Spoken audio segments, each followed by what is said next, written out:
Yes. Well, I have 4 kids at home. They range from 26 down to 10. Um, when my daughter was born 26 years ago, I never went back to work.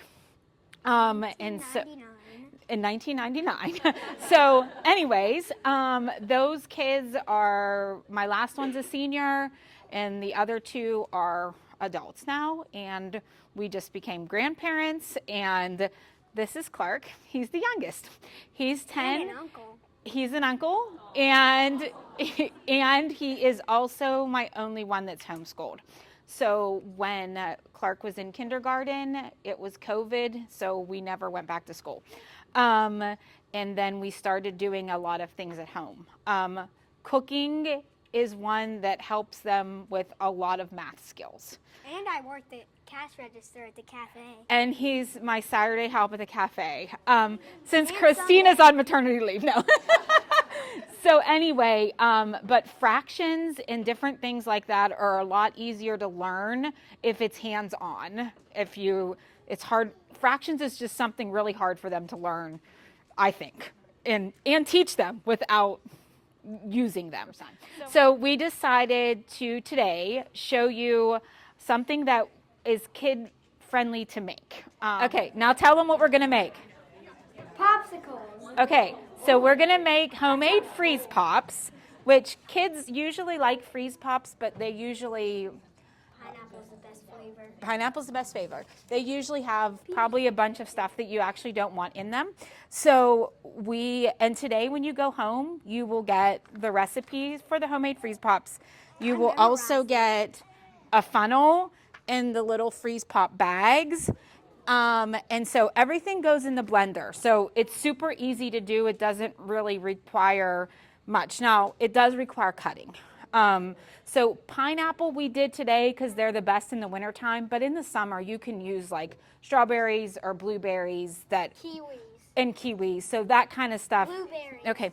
Blueberries and strawberries you wouldn't have to really Peach. cut. And peach ones are actually our other favorite when peaches are good to eat. We Yes. never tried the kiwi. No, we didn't. So you want to put all our stuff in the blender? Mm-hmm. Okay. So you need 2 cups of fresh fruit. And all the pineapple. And you also have to squeeze lemon juice on top. We did that downstairs. Okay. Put that in there. Now open your pineapple juice. You need to open it. Okay, hold that for me. I'll open it. Check. Okay, you don't have to do that. Okay. All right.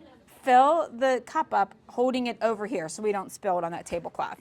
And you need 1/3 cup of pineapple juice, and that is in any fruit you use.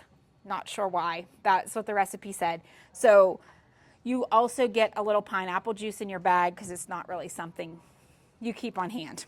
Okay, what else?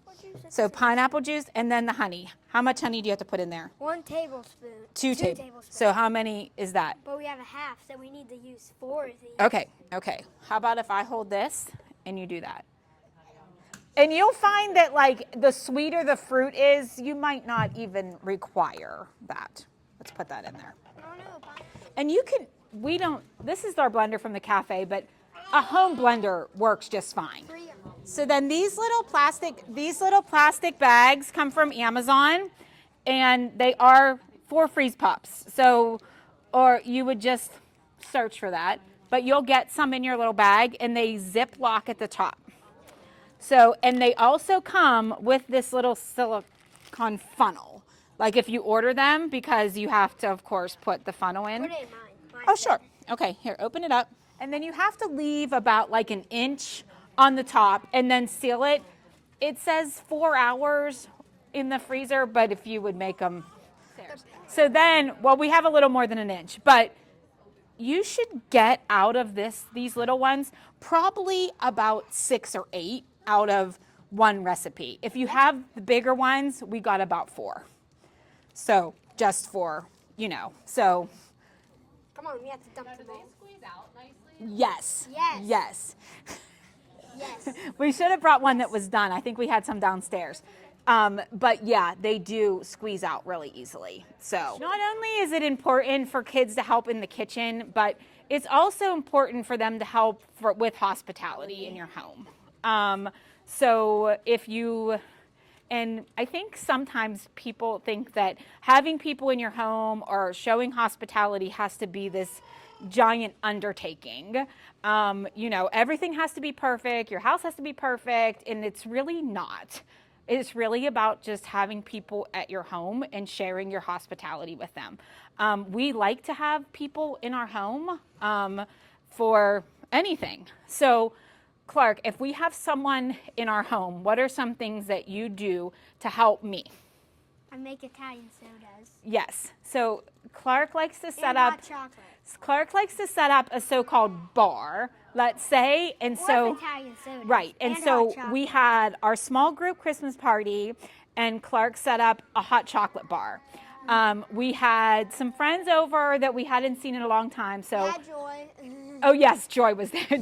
Then we set up an Italian soda bar. So he would man that and get drinks for everybody and be hospitable in that way. So there are a lot of ways that they can help. You'll also see in your bag that you have little place cards.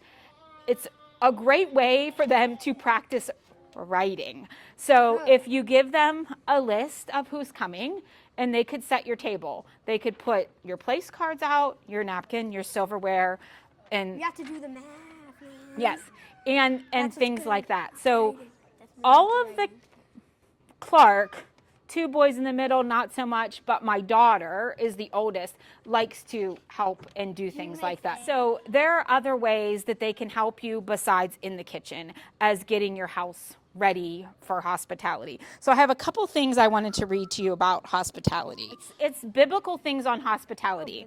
Hospitality is in the Bible as an act of welcoming, feeding, and sheltering guests, particularly strangers, the poor, and the needy, as a vital godly duty. It is deemed significant spiritual practice representing God's love, often rewarded by divine blessing or a chance to entertain angels unaware.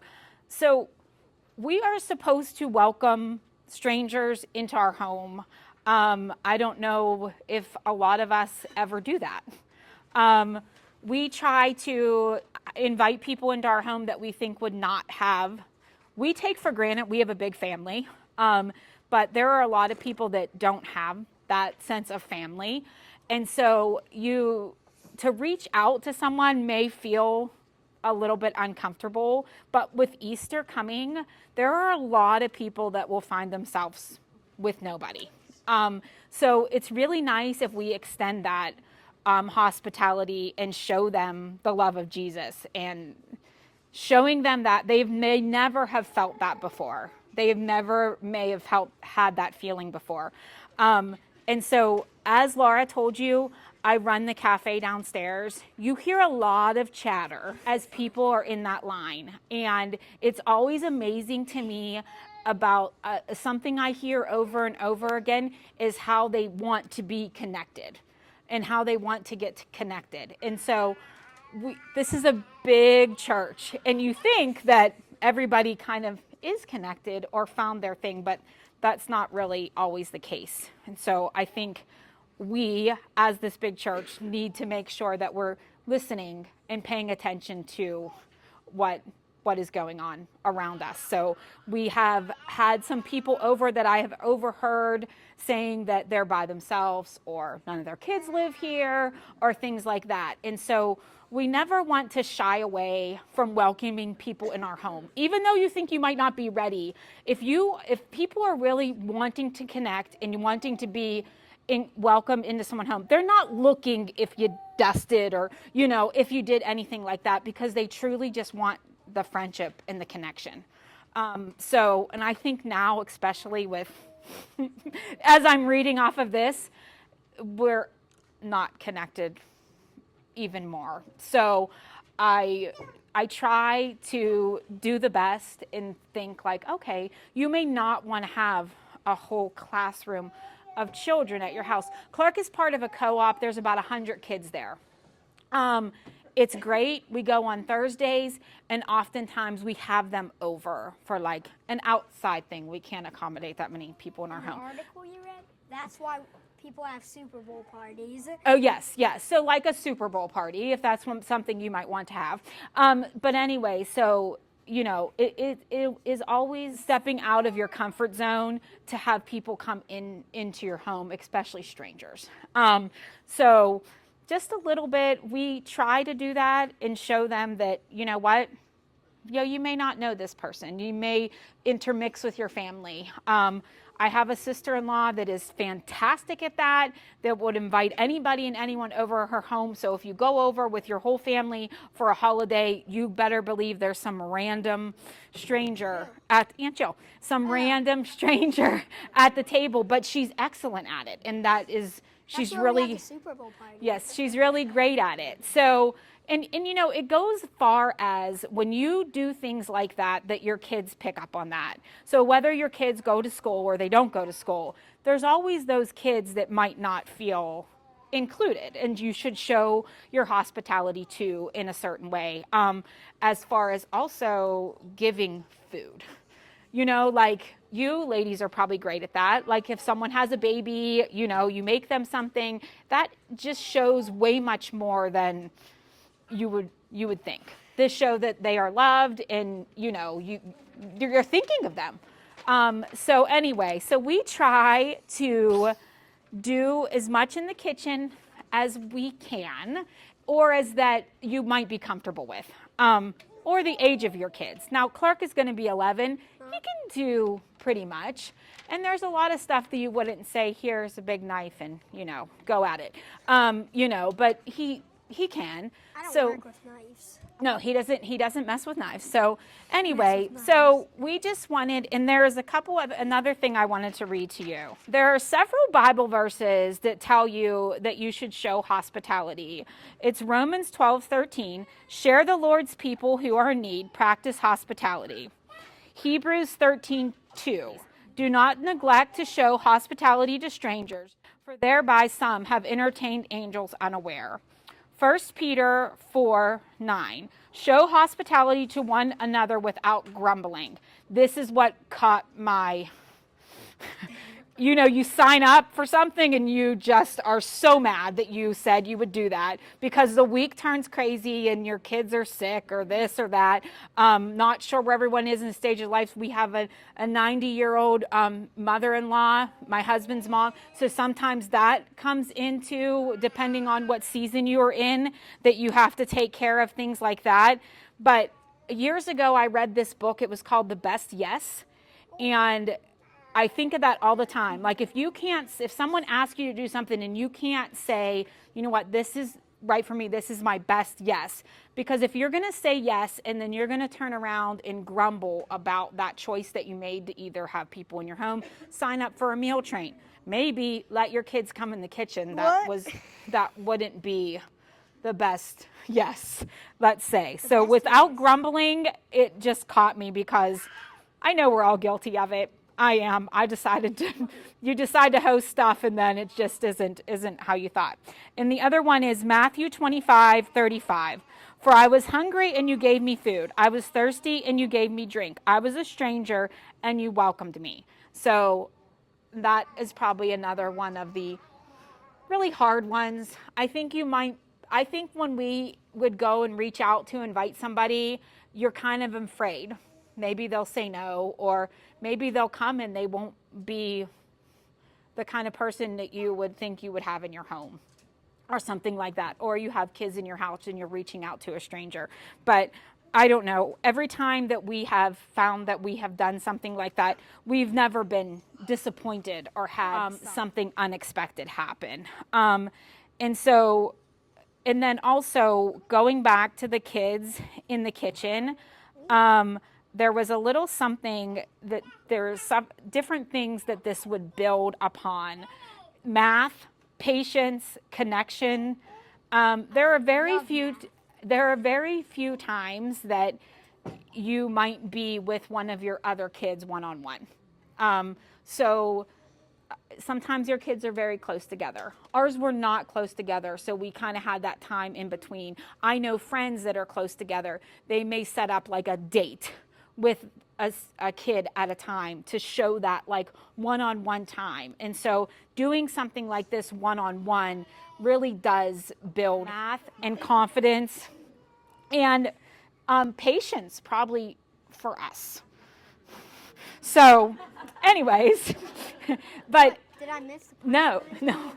The patience part is probably a struggle because everyone is there's always time constraints in everyone's house. Like, you might have other kids coming home, you might need somewhere to go. Ours was always our older kids if they were in a sport or in something that, luckily my oldest daughter was 16 when Clark was born, so he didn't have to do a lot of that because she was able to lend me a hand and help out. But if you are, all the kids, you're getting them all in the car, and just doing a simple activity feels like the biggest task. So, and then also to keep in mind when they're doing stuff like this, they're learning to follow steps. So like they will have a recipe and they will have, if they can read, be able to follow steps. I can read. And it's excitement when the thing is done. When they have did this project and they either baked it, froze it, whatever they want to do, then it's excited and they are glad of the project they worked really hard on. Also, it means like shared task, it helps their brain associate safety, and there's no pressure when they're usually with someone that they trust or want to share an activity with. They'll question you, so it promotes curiosity and learning and joy, and then something that you can connect with them on. Now, all of your kids, this might not be their thing, and that's okay, but it's, even if it's for a holiday, you might all get together and, holiday's a big baking season. He gets together with my oldest daughter and her husband, and they make gingerbread houses every year.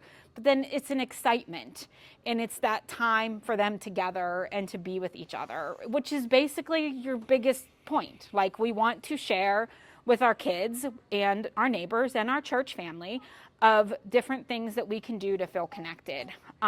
So did you have anything else you wanted to tell them about yourself? Like the time we invite Joanne at our house?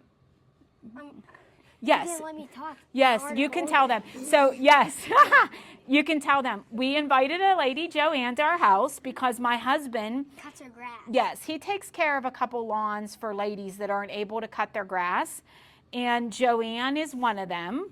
And we invited her over on Christmas Eve because we found out that Joanne was by herself. So Joanne came over for dinner. All her cats died.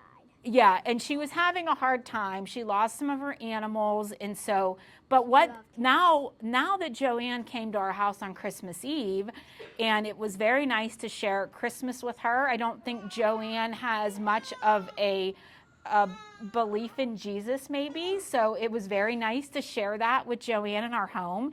And now my daughter's a hairdresser. So now Joanne is one of my daughter's biggest clients and comes to see my daughter like every 6 weeks.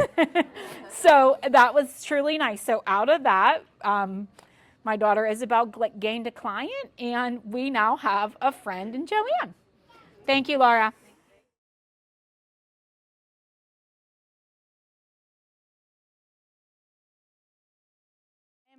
Mrs. Blueberry, also known as Nicole, Sutanto, Conrad's mom, Emily's mom, Ernie's mom. We all wear many, many hats as moms, right? But one of mine is a chef hat, if you will. I grew up in the kitchen with my dad, who is the real chef. He had a culinary degree. And I just loved cooking with him, cooking with my grandmas. I hope all of you have one person in your life from the past or present that taught you how to cook, showed you how to cook something, even if it's a box of macaroni and cheese. But what I love to do is have kids in my house making the mess that you don't want in your house, and having fun making kid things. We make pizza, we make homemade pasta, we make homemade chicken nuggets, and cookies for the holidays, pies for the holidays, et cetera, et cetera. But I've been doing this for 8 years. I put an LLC on it 7 years ago when my oldest son had a liver transplant, and I needed something to do with myself, for myself, that wasn't just being his nurse. So it is I would say it's grown to be what would you call that, like a mission project? Like, it is my passion project. It's a stay-at-home business. It's my side hustle. It's a lot of things. But what I really, really love is meeting new kids, meeting new moms, and being able to share food, share fun, and even share God in my kitchen. I offer classes 4 and up. I'm on Facebook, Blueberry's Kitchen. My website, my husband, it's a team effort. Mr. Blueberry made my casserole today, because sometimes I just can't, I just don't, I just won't. But I told him I would give him a shout out for that today, because he's a mechanical engineer, gone chef. His first challenge was, you need to make me a 5-course meal. I don't care if it's from a box, but you got to be able to do it. But yeah, so if you found a business card, please share it at your table, just for the contact information and my QR code, which I believe works. He set that up too. Still don't even know what that thing is. But yeah, that's it. Where are you? I am right behind Heisler's off of Fryer. So I have all my clearances. I have all my CPR certification. I 110% avoid nuts, can accommodate any allergy, including celiac. My kitchen obviously has come in contact with everything. But with that being said, I just had a Girl Scout troop last Thursday. One girl was anaphylactic with sesame, tree nuts, 3 other things, and we made a full dinner and dessert for her whole Girl Scout troop. She partook, she ate, she's still alive. So, but anyway, to answer your question, I'm behind Heisler's, 104 Round Table Drive, McMurray.